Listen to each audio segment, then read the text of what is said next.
Salam olahraga ya. GP Le Mans alias dari Prancis baru selesai ya. Dan ya kembali kita disuguhkan di seri kelima ini ya. Sebuah tontonan yang seru karena jarak antar pembalap ya mepet-mepet, sehingga ya gue bilang MotoGP-nya kembali seru.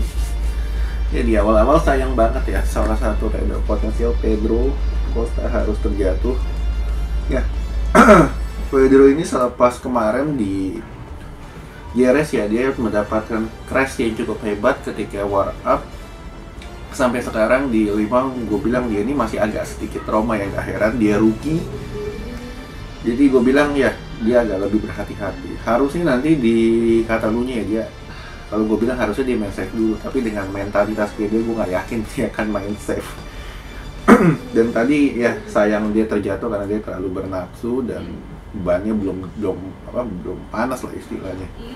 Lalu ya sayang juga Bezzecchi ini juga sama, dia juga sempat dapat sebuah posisi ya, posisi kelima, cuman ya sama, dia juga terlalu bernafsu, bannya belum panas, jatuh juga.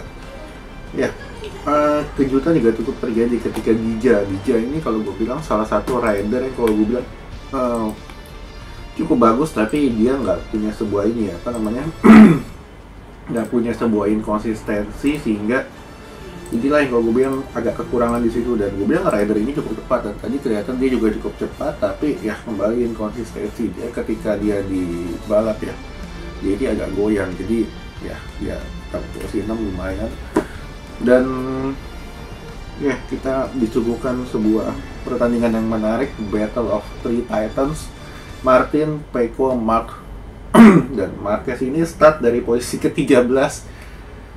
Selepas start dia langsung dapat posisi ke-8, ke-6, 4, 3. Nah di posisi perebutan posisi ke-4 ya, dia sempat battle dengan Alex dan juga dengan Vinales dan Dija.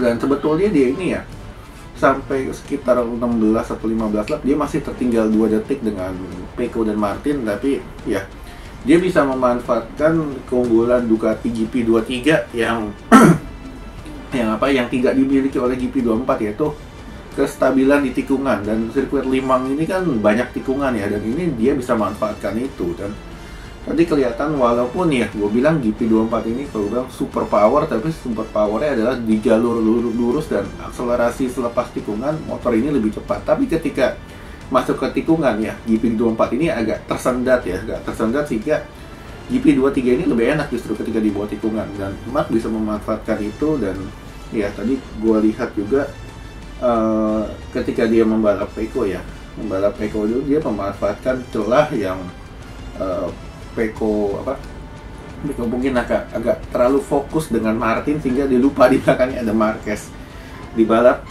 Dan kelihatan ya keteteran GP24 ini di tikungan cepat ya, tikungan cepat pendek. Dan GP24 ini keteteran, dan ini yang harus dibenahi juga ya oleh instruktur, karena GP24 ini kan juga kalau bisa dibilang ini masih dalam pengembangan, sedangkan GP23 ini sudah terbukti berhasil tahun lalu dengan Pecco juara dunia. Yang ini harus dibenahi ya, karena motor ini gue bilang jangan sampai Ducati ini kembali lagi ke zaman dulu, super power di jalur lurus tapi susah di tikungan. GP24 susah di tikungan. Cuman ya gue bilang Martin ini luar biasa juga, dimana dia ini kalau gue bilang ya tenang, hemat ban, dan ya 3-4 lap terakhir baru dia attacking Pecco dan berhasil. Dan Martin ini sekarang ya gue bilang lebih mentalnya lebih tenang, dan dia lebih istilahnya lebih tahu kapan dia mesti attack, kapan dia mesti defense. Inilah yang kita tidak lihat Martin musim lalu, dimana Martin musim lalu ketika dia attack dia panik, tapi sekarang justru dia lebih menunggu di belakang, dia manfaatkan momentum untuk attacking, dan dia berhasil. Dan ya kembali kita disuguhkan dengan sayang banget ya, Quartararo ini harusnya kalau Yamaha punya motor lebih stabil, dia bukan gak mungkin ikut battle untuk podium, tapi ya Yamaha keteteran di sini.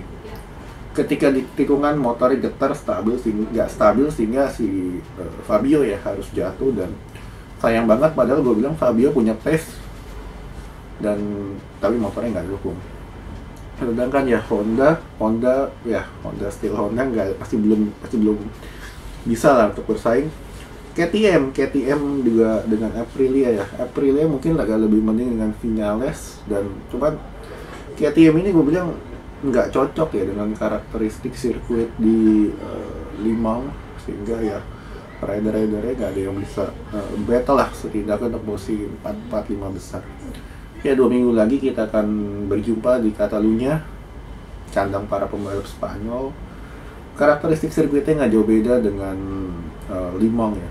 Jadi ini lebih cocok untuk GP23 harusnya. Oke?